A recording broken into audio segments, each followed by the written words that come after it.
Te agradeço por mais uma reunião de ignição. Te agradeço, Pai, por cada um que está aqui, Pai. Nesse momento, Senhor, eu quero orar, Pai, pela vida do Diego, Pai. Pela vida do Diegão, que vai estar trazendo a palavra para a gente hoje, Pai. Ah, Pai, usa ele, Pai, da maneira como tu quiser, Senhor, nessa noite, Pai. Ah, Espírito Santo, transborde através da vida dele, Pai. Assim te peço, Senhor, que nós venhamos a ter o coração aberto, Pai, para receber a tua palavra, Senhor. Que nós venhamos a ter o coração, Pai, com terra fértil, Pai, para receber essa semente, Pai, que é a tua palavra, Senhor. Assim te peço, Pai, em nome de Jesus. Amém e amém. Diegão, tá contigo, Diegão. Glória a Deus, consegue me ouvir bem aí? Tranquilo. Momento de alegria, momento de prazer, de muita felicidade. E é sempre bom quando eu estou aqui com vocês, né? Peço perdão, porque semana passada eu não consegui comparecer, mas eu falei pro Bruno, eu dormia, eu apaguei, não era nem 9 horas da noite, velho. Eu simplesmente dormi, tipo, muito cedo.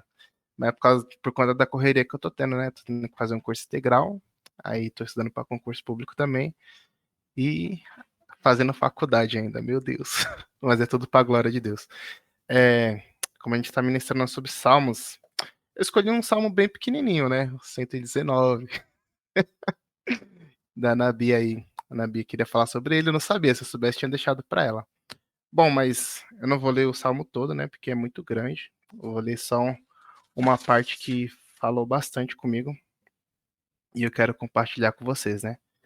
Salmo 119 e o verso do número 9 até o 16. 16. Posso ler? Encontrar aí? Então vamos ler. Que diz assim: De que maneira poderá o jovem guardar puro o seu caminho, observando-o segundo a tua palavra? De todo o coração te busquei. Não me deixe fugir aos teus mandamentos. Guardo no meu coração as tuas palavras, para não pecar contra ti. Bendito és tu, Senhor. Ensina-me os teus preceitos.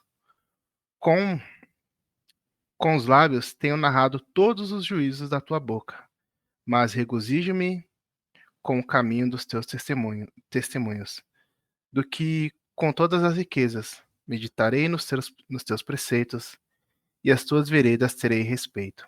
Terei prazer nos teus decretos, e não me esquecerei da tua palavra. Bom, como bem a gente sabe, né? Salmos são cânticos, né? Não vou dar muita introdução, porque eu acredito que a gente já conhece bastante sobre salmos, né? Só que esse salmo, o salmo aqui, de número 119, a gente bem sabe que é o maior, né? Maior salmo da Bíblia. E eu achei interessante que eu estava estudando ele, que se você perceber, você vai ver que, tipo, em algumas Bíblias vai estar lá, Salmo 119, aí antes de começar o verso 1, tem Aleph, depois Bet. E eu estava dando uma olhada, e, tipo, no Salmo 119 contém 22 letras do alfabeto hebraico, e em cada letra possui 8 versos. Ou seja, tipo, ele é bem estruturado. Só que o bem interessante, tipo, é que esse salmo, em cada estrofe dele, né, tipo, em cada parte da letra do alfabeto, né, nos oito versos, ele sempre vai se direcionar à palavra do Senhor, exceto alguns casos que são bem pouquíssimos, mas só lendo minuciosamente para entender e ver. Mas só que, tipo, é um salmo bem direcionado para a palavra de Deus. É um salmo bem direcionado para os ensinos do Senhor. E, tipo, e é algo maravilhoso, porque se a gente parar e observar, a palavra de Deus ela é essencial para as nossas vidas. Porque ela é boa para nos exortar, ela é boa para nos dar esperança, ela é boa para nos ensinar, e ela é boa para nos fazer andar no caminho do Senhor. Então, tipo, quando eu me deparo e olho para o Salmo 119, eu falo, poxa, pera, alguém lá no passado quis dar uma ênfase para a palavra de Deus. Quis dar uma ênfase para os ensinos do Senhor. E, tipo, isso me chamou muita atenção. Porque se a gente parar e observar nos dias de hoje, tipo, a gente tem perdido um pouco dessa garra, dessa determinação por ensinar a palavra do Senhor. Porque tanto que a gente se vê que não são todas as igrejas que têm um discipulado. Não são todas as igrejas que investem um discipulado. Simplesmente tem muitas igrejas que se prega assim na quinta, na terça-feira, faz uma campanha xoxa pro EBD e tem o culto de domingo. E simplesmente eles desvalorizam o ensino. Tanto que meu na igreja que eu estava congregando, que foi onde eu estava com o meu pastor, que ele era meu líder, quando eu fui para lá, ele sentou comigo, aí a gente conversando, né? Aí ele falou assim: Diego, qual é o culto mais importante para você? Aí eu parei assim, aí eu, na hora eu nem filtrei, né? Aí eu falei: é o culto de Santa Ceia. Ele olhou assim para mim e ele falou: você tá errado. O culto mais importante do cristão é o culto de ensino. Porque se você não tem um ensino, você não é nem capaz de participar da Santa Ceia dignamente. Porque a própria palavra vai se dizer: examine-se, pois, o homem a si mesmo, e ele vai ver se ele é apto ou não, se ele é digno ou não de beber do cálice. Ou seja, a palavra que vai ensinar. E Paulo vai falar: este é o pão que, que representa o meu corpo e o partilho com vós. E o vinho representa o meu sangue. Ou seja, a palavra de Deus que vai nos ensinar acerca da Santa Ceia. Ou seja, se eu não tenho o ensino da palavra, simplesmente eu não entenderia a respeito da ceia do Senhor. Se eu não tivesse o ensino da palavra, eu não teria ciência da importância do batismo. Se eu não tivesse o ensino da palavra, muito menos eu saberia o que é o amor, muito menos eu saberia o que é o sacrifício de Cristo. Então, se a gente não tem um ensinamento, se a gente não tem os direcionamentos a respeito da palavra de Deus, a gente simplesmente fica rodando em círculos.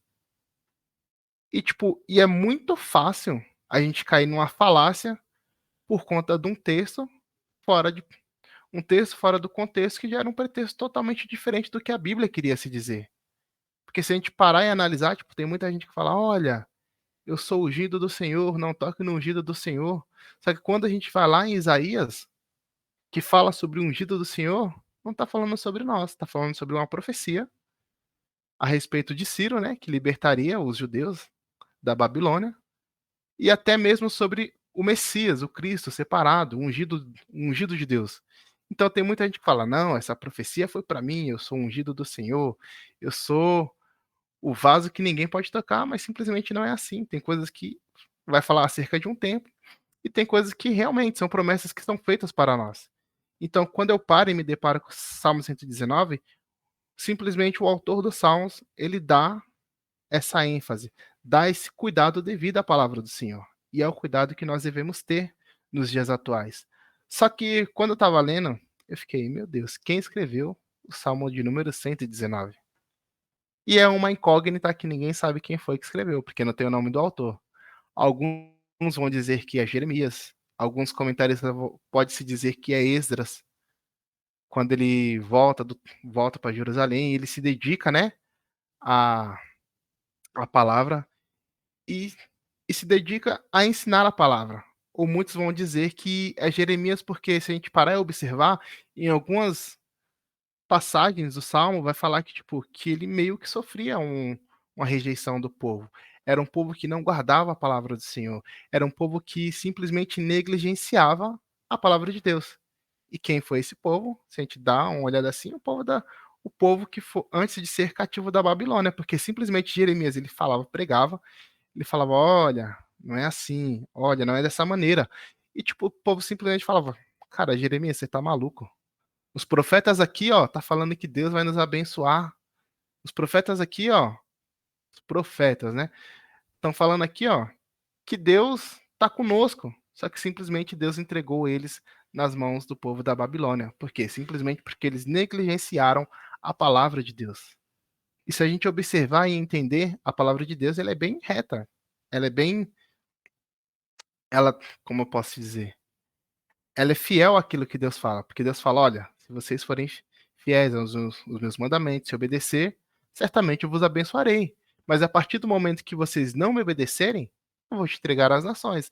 E foi o que aconteceu na Babilônia, naquele tempo da Babilônia. Eles não, como eu posso dizer, meu Deus, eles não cumpriram, não respeitaram a lei de Deus e simplesmente aconteceu o que a palavra de Deus falou que iria acontecer, que eles seriam entregues às nações.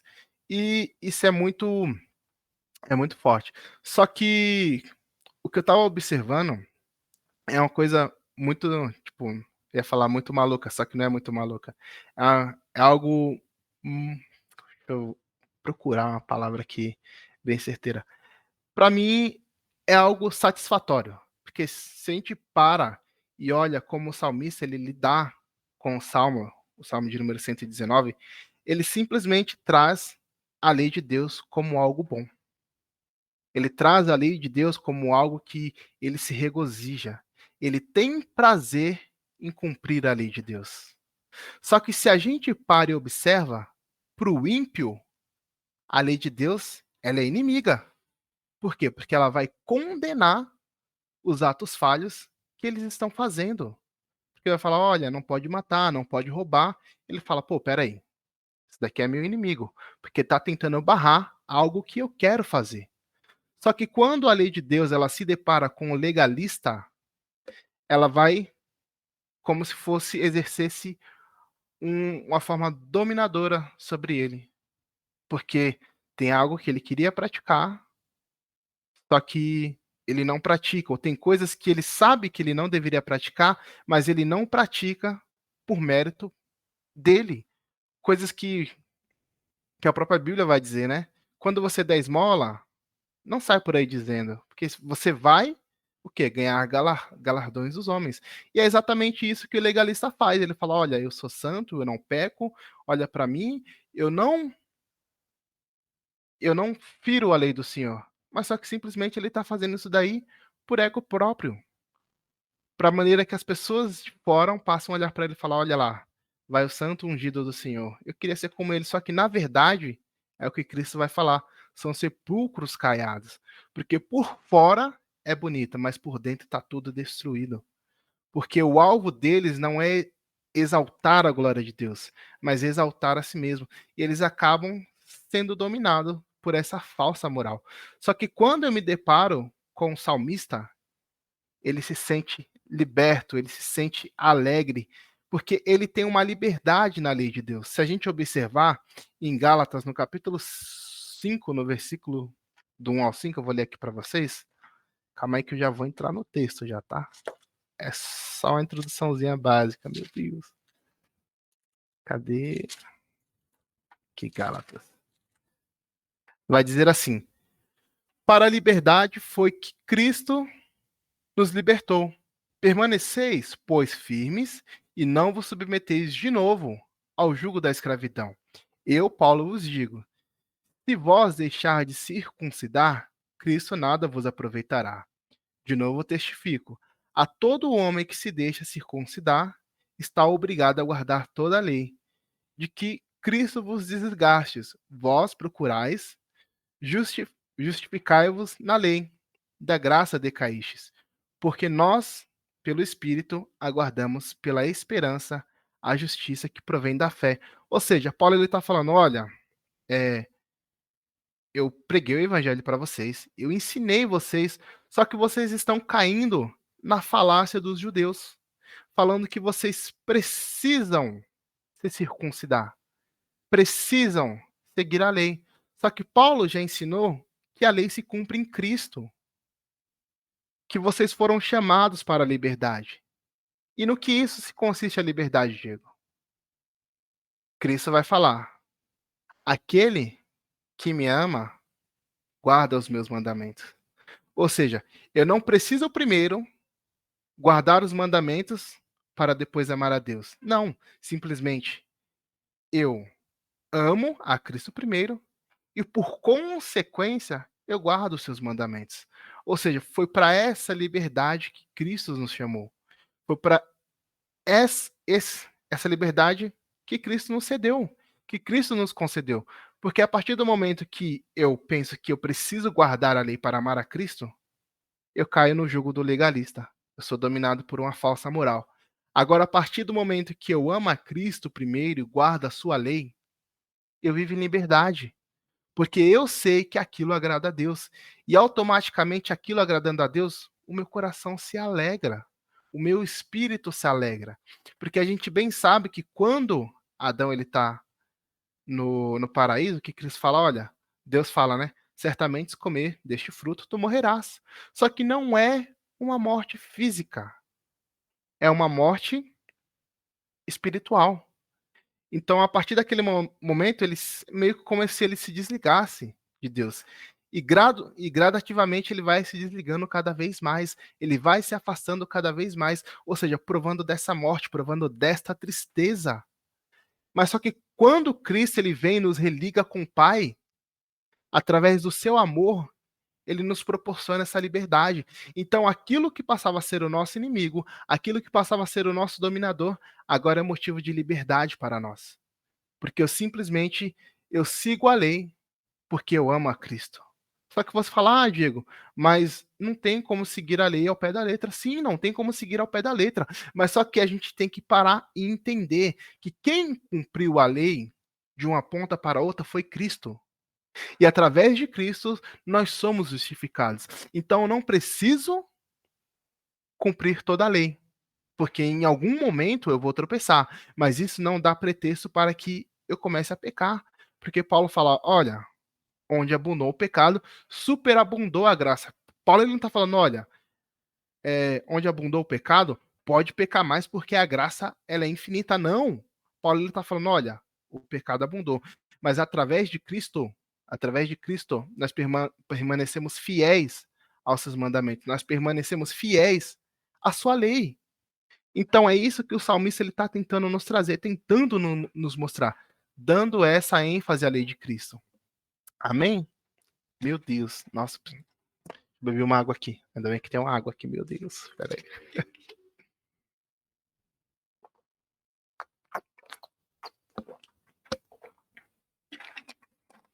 E só continuando, Paulo ele vai falar. Só ler aqui que eu marquei aqui, que a gente vai fazer a leitura aqui. Eu gosto de fazer a leitura e acompanhar o que eu marquei. Peraí.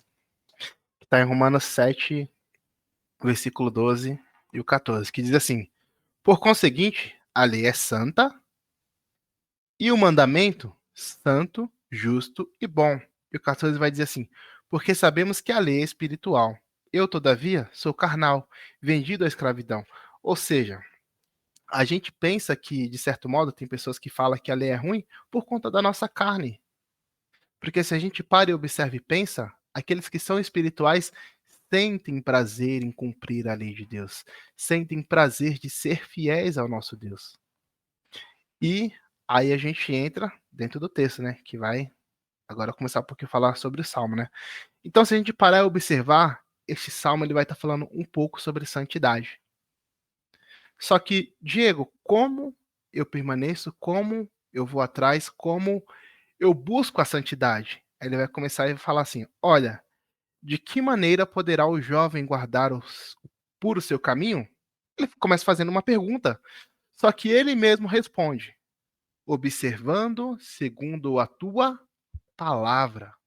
Observando segundo a tua palavra. Então ele está falando: olha, para que seja necessário que o jovem ele mantenha o seu caminho puro, é necessário que ele observe a palavra de Deus. Que ele vá em busca de observar a palavra de Deus. Só que ele não para por aí, porque se a gente para e só observa, a gente vai ficar apenas olhando. Porque é muito fácil falar, nossa, eu quero uma barba igual a do Bruno. Não, fala, eu quero ser um homem barbado. Como que eu faço para ser um homem barbado? Eu falo, olha, é só olhar pro Bruno. Porque o Bruno, ele tem uma barba bonita. A barba do Bruno é cheia. Eu preciso ter uma barba bonita. Eu vou e fico só observando. Vai mudar a situação? Não vai mudar a situação. Porque eu vou estar apenas observando. Agora eu preciso agir. E é o que ele fala, e é o que ele fala logo em seguida. De todo o coração te busquei. Não me deixe fugir aos teus mandamentos. Ou seja, primeiro ele se faz um questionamento. Segundo, ele acha uma solução. E em terceiro, agora ele está fazendo o quê? Ele está agindo. Ele está agindo. Ele fez uma ação. Porque a partir do momento que a gente só se questiona, observa, se a gente não agir, as coisas não vão mudar. E é o que Cristo fala, ele fala, olha, todas essas coisas eu vos tenho ensinado. Mas se vocês forem igual o homem insensato, que ouve essas coisas e não pratica, não age, a sua casa vai estar firmada na areia. Agora, se você ouve e pratica, a sua casa está firmada na rocha.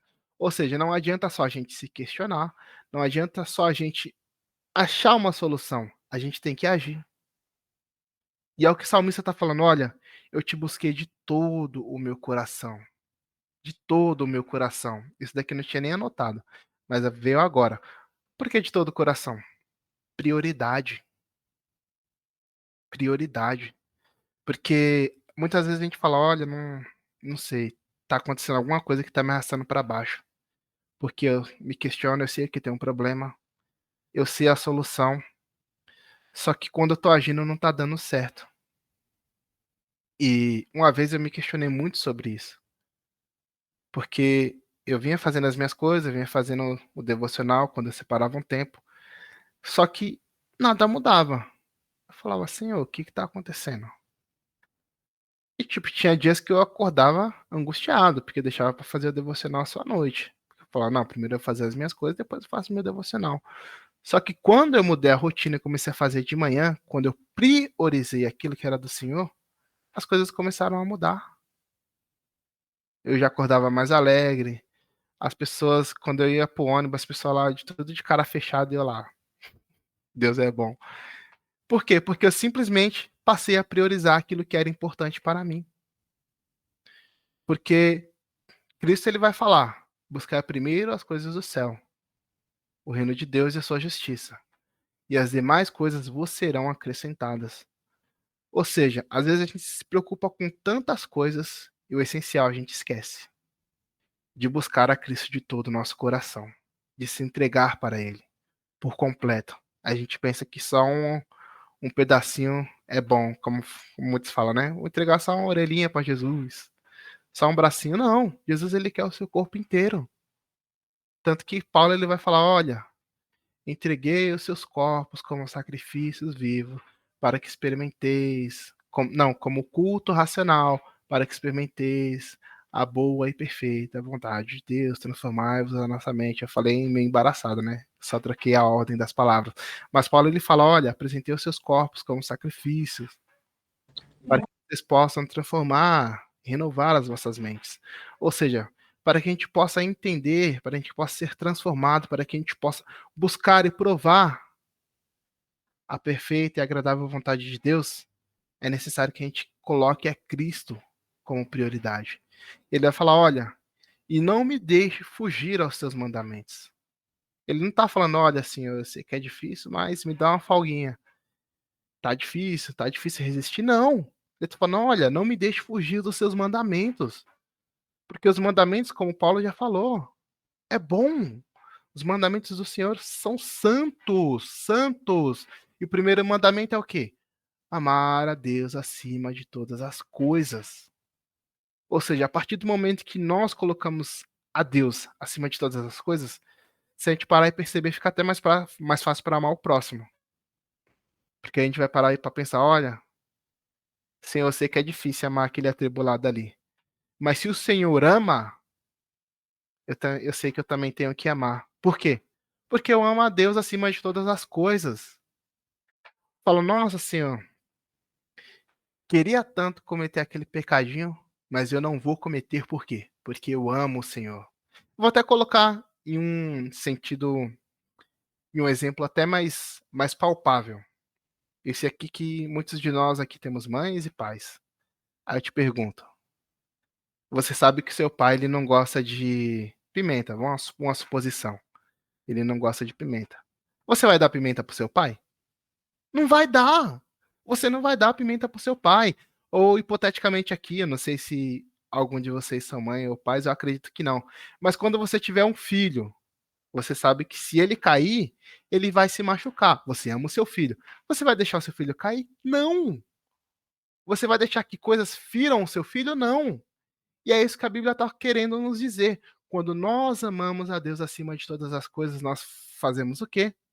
Não fugimos dos seus mandamentos, não fugimos da sua lei, não fugimos da oportunidade de agradá-lo por amar a ele, não por pensar em receber algo em troca. Aí ele vai continuar falando: olha, guardo no coração as tuas palavras, para não pecar contra ti. Olha que coisa mais bela, mais bonita. Porque se a gente parar e observar, em determinados momentos das nossas vidas, nós somos instruídos pelos nossos pais. Não somente acerca da Bíblia, mas acerca de amizades, acerca de coisas que nos cercam no mundo lá fora.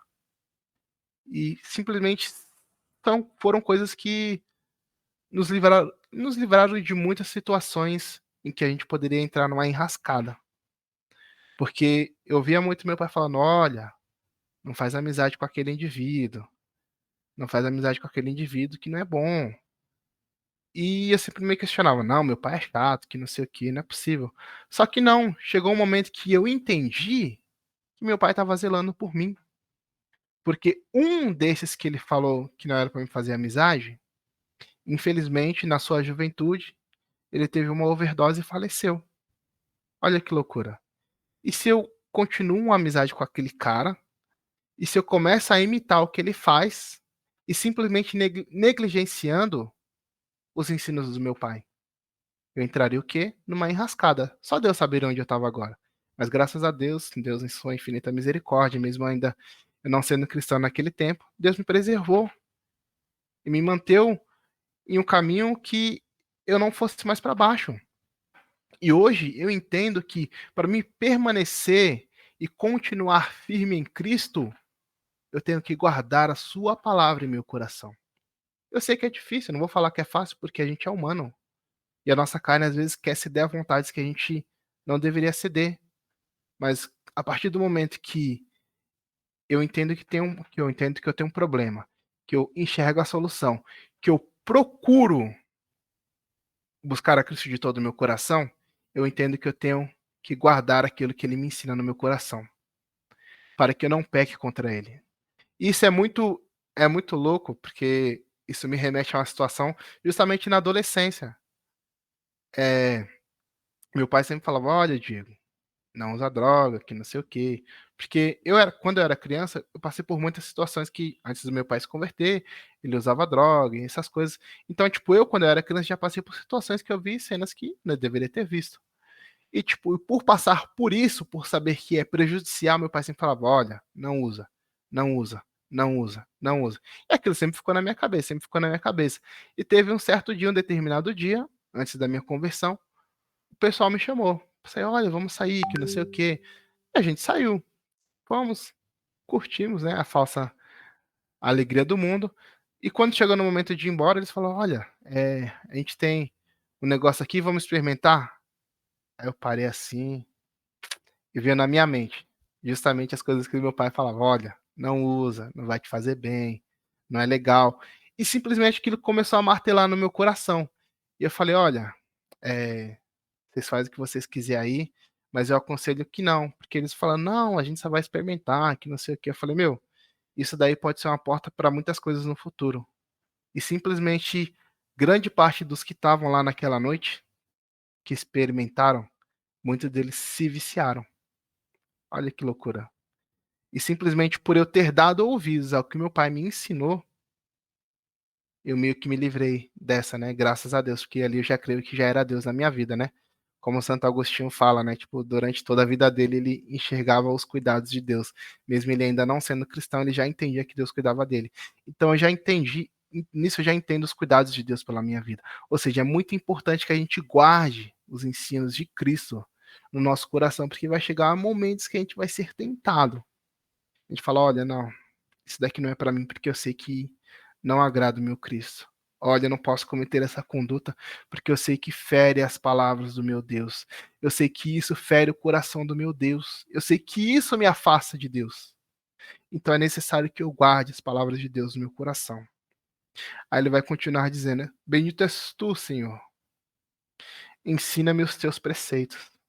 Ou seja, ele está falando: olha, Senhor, eu sei que eu sou fraco, eu sei que eu preciso aprender, eu preciso que o Senhor me ensine. Porque a gente não sabe de tudo. Tem coisas que a gente simplesmente vai ter dificuldade. Ele está falando: olha, Senhor, me ensina. Porque eu sei que de ti vem toda a fonte de sabedoria. Eu sei que o Senhor sabe de todas as coisas. Então me ensina para que eu possa me manter nesses caminhos firmes. Para que essa palavra que foi guardada no meu coração, ela faça efeito e eu não peque contra ti. Ele está suplicando, Senhor, me ensina, porque eu sei que tu és bom. E só continuando, ele vai dizer, com os teus lábios tenho narrado todos os meus juízos da tua boca. Ou seja, com a boca dele, ele está proferindo todos os juízos de Deus, as coisas que Deus faz. E é bem verdade aquilo que a gente sempre ouve. A boca fala do que o coração está cheio. Então, a partir do momento que nós passamos a buscar a Deus, a guardar a Sua palavra em nosso coração, em deixar que Ele nos ensine, nosso coração sempre vai transbordar as palavras de Cristo, sempre vai transbordar os juízos. Nem sempre quando eu falo juízo, não, né? Aquele negócio, não, vou te julgar, não. Às vezes é simplesmente palavras que, em termos assim, né? De certa forma é um juízo, mas para nós é libertador. São coisas que vai nos libertar de muitas coisas. Serão coisas que evitarão que pessoas possam cometer no futuro. Por quê? Porque é aquilo que eu estou falando. Eu estou falando de Cristo, eu estou me expressando a respeito de Cristo, porque o meu coração está cheio de Cristo. Então, a partir do momento que eu faço isso, pessoas podem ser alcançadas por Cristo. Pessoas podem ser tocadas por Cristo. E até é engraçado que hoje eu estava no curso, né? E a gente tem uma pausa para o café, a gente tem um almoço e uma pausa para tarde, né? E aí eu falei, pô, aproveitar esse tempo aqui da pausa do café e eu vou estudar um pouquinho, né? Todo mundo saiu da sala e eu continuei na sala para ensinar, ou para ensinar, para estudar, né? E simplesmente continuou uma mulher lá, né? Ela olhou assim para mim e ela falou assim: "Você é da igreja, né?" Falei: "Sim, sou." E ela tipo, em, em- assim, do nada ela começou a contar toda a vida dela para mim. Talvez ela estivesse só precisando desabafar aquilo que estava no coração dela, que estava deixando ela angustiada. E simplesmente ela olhou para mim e eu não sei, eu sempre falo, Senhor, porque as pessoas ficam me falando as coisas, porque elas se abrem para mim, Senhor. Às vezes eu só quero ficar tranquila na minha, mas às vezes as pessoas precisam compartilhar as coisas com alguém para que elas tirem o peso de sobre si. Porque tem pessoas que ficam amarguradas, tem pessoas que ficam depressivas porque elas guardam muitas coisas, porque elas não se sentem confortáveis para falar com outras pessoas. Eu simplesmente falei, não, pode falar, que não sei o quê. Eu conversei um pouco com ela e deixei ela falar. E a pausa, o pessoal começou a chegar e acabou o assunto, né? Então, tipo, eu sinto que ali foi uma luz, a luz de Cristo em mim, tipo, fazendo com que ela soltasse aquilo que estava dentro dela. Então eu glorifico a Deus por estas coisas. E ele vai continuar dizendo: "Mas me regozijo com os teus testemunhos." Ou seja, os testemunhos de Deus regozija a alma dele. E é muito disso, porque se a gente parar e observar o que Cristo fez foi um testemunho. Foi um testemunho a respeito do que ele era, um testemunho a respeito do que ele representava. Quando Deus ele abre o mar, quando Cristo ele exerce os seus milagres, é um testemunho a respeito do poder de Cristo. Então, quando eu olho as obras de Cristo, eu me regozijo e eu fico feliz. E até engraçado que eu ia até falar um negócio aqui, cadê? Eu anotei, acabei não falando, eu passei. Ó. E, e vai se dizer assim, né? Se a gente para e observa, a gente pensa que a gente não peca pelas promessas que a gente faz a Cristo. Aí eu anotei um textinho aqui que vai assim: a vitória sobre o pecado não se dá por meio de nossas promessas ao Senhor, mas sim pelas promessas do Senhor a nós. Ou seja, muitas vezes a gente fala: olha, Senhor, eu não vou mais fazer isso, eu vou me esforçar, eu vou me dedicar, eu não quero mais cometer esse pecado. Mas se a gente para e pensa, quando Paulo ele fala que a gente não foi chamado para o pecado, mas sim para viver com Cristo. Que o pecado ele não tem mais força sobre nós, porque Cristo venceu o pecado. Então, se a gente para e pensa que entende que a força não está nas promessas que a gente faz para Deus, mas sim no que Deus prometeu para nós, a gente começa a viver uma outra vida. a gente começa a viver uma outra vida. Por quê? Porque a gente passa a viver através do Espírito de Deus. Porque a gente falou, né, sobre os frutos. O primeiro fruto é o quê? O amor. E esse amor que nos é gerado pelo Espírito de Cristo é o amor que vai nos conduzir à transformação de vida. Porque Nicodemos fala, olha, porque é necessário para ser salvo. Jesus fala, é necessário ser nascer de novo. Aí Nicodemos, na sua ironia, não sei se foi ironia, na sua leiguice, ele fala, precisa eu tornar para o ventre da minha mãe? Cristo fala, não. Aquele que não nascer da água e do Espírito, certamente não será salvo. Ou seja, é necessário que eu seja transformado. E essa promessa de transformação vem de quem? Vem de Cristo, vem de Deus.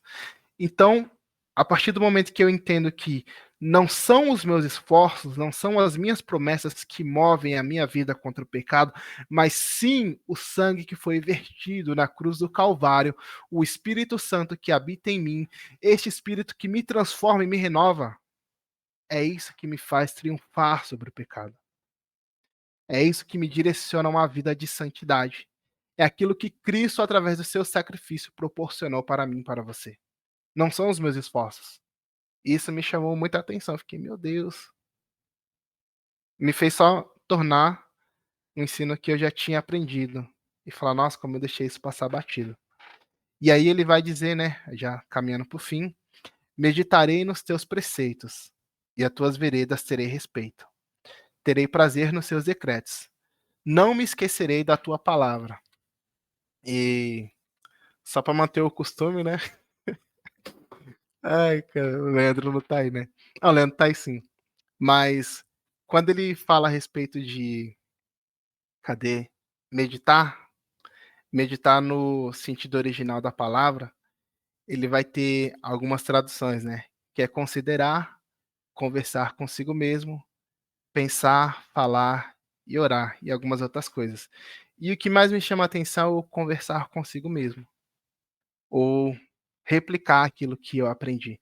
Porque se a gente para e pensa e observa, tudo que é aquilo que a gente aprende, e a gente, de certa maneira, vai exercendo, seja falando consigo mesmo, seja conversando, seja pensando, a gente torna aquilo mais presente em nossas vidas. A gente aprende mais, a gente se lembra mais. Ou seja, então, a partir do momento que eu leio, que eu entendo a palavra de Deus, eu começo a compartilhar, eu começo a meditar a respeito dessa palavra, eu vou permanecer nos caminhos de Cristo. Ou seja, eu permanecerei no caminho de Cristo, eu vou me lembrar daquilo. Quer ver? Deixa eu ver. Deixa eu me lembrar alguma coisa aqui. Hum, deixa eu ver. Se a gente parar e pensar, tem música. Não, pera. Esse não vai ser um exemplo bom. Tô tentando achar um exemplo. Eu não vou lembrar do exemplo, mas se eu lembrar, eu mando no grupo. E a respeito disso, tipo, aquilo que a gente lembra com constância, aquilo que a gente fala com constância, se torna algo presente em nossas vidas. Ah, vou dar um exemplo aqui sim. Isso daqui acho que vai dar como exemplo bom. Quem aqui gosta de pão? Pãozinho, pãozinho gostosinho. E se a gente parar e pensar, tipo, quando a gente introduz numa dieta e a gente tem que cortar o pão, a gente sente muita dificuldade em tirar o pão da nossa vida. Por quê? Porque é algo que a gente está habituado a comer. Algo que a gente gosta. Por quê? Está na nossa rotina. Ou seja, então, a partir desse exemplo, quando eu pego e entendo que eu tenho que meditar na palavra do Senhor, quando eu torno aquilo parte da minha rotina, aquilo vai influenciar na minha vida. Aquilo vai trazer benefícios para a minha vida. Por quê? Porque é algo que eu faço com constância. É algo que eu inseri na minha vida e faz parte da minha rotina. Ou seja, então isso vai fazer com que, de certa forma, facilite com que eu lembre das coisas que Cristo me ensinou. Fazendo assim com que eu também permaneça nos seus caminhos. E para finalizar, ele vai falar: terei prazer nos seus decretos, não me esquecerei da tua palavra. Ou seja, ele está falando que ele se alegra nos decretos de Deus, que ele se alegra na palavra de Deus. Porque, como eu disse, a palavra de Deus ela é fiel para nos ensinar, para nos exortar, para nos dar esperança, para nos conduzir a Cristo. Ou seja, a palavra de Deus ela só nos traz benefícios. E por que a gente deveria se entristecer com a palavra de Deus? Não, a gente tem que se alegrar, porque é através da palavra de Deus que foi revelado Cristo. Cristo é a encarnação do Verbo, ou seja, entre aspas aí, Cristo é a palavra, ou seja, eu me alegro em Cristo. Ou seja, como eu poderia me entristecer naquilo que conduz os meus caminhos para Deus? Como eu poderia me entristecer com aquilo que me dá a esperança de que um dia Cristo vai voltar? Como eu poderia me entristecer acerca daquilo que me ensina acerca dos dons espirituais? Como eu poderia me entristecer acerca da palavra que fala sobre o Deus, quão grande é o nosso Deus, quantas maravilhas ele nos fez? Como eu poderia simplesmente me entristecer a respeito da palavra que fala sobre a fidelidade de que temos um Pai que ele é fiel e que ele cuida de nós? Então é isso que o salmista está querendo dizer. Nossa, eu tô. Cara, Deus é muito bom, porque eu pensei que ia dar muito ruim, porque sinceramente, eu tive muito pouquinho tempo para estudar, mas Cristo, ele é muito bom. E é isso que eu tenho para compartilhar com vocês. Para que possamos permanecer em um caminho de santidade, é necessário que a gente observe o que a gente tem que buscar. Não só observando, mas que a gente possa agir e buscar. E não só agindo, a gente tem que guardar essas palavras em nosso coração, para que a gente não peque contra Cristo. E nos momentos de dificuldade, a gente deixe que Cristo nos ensine, que Cristo nos conduza, e entendendo que nada depende de mim, mas sempre depende de Cristo. E é isso que eu queria compartilhar com vocês. E Deus abençoe a vida de vocês. Muito obrigado. Amém.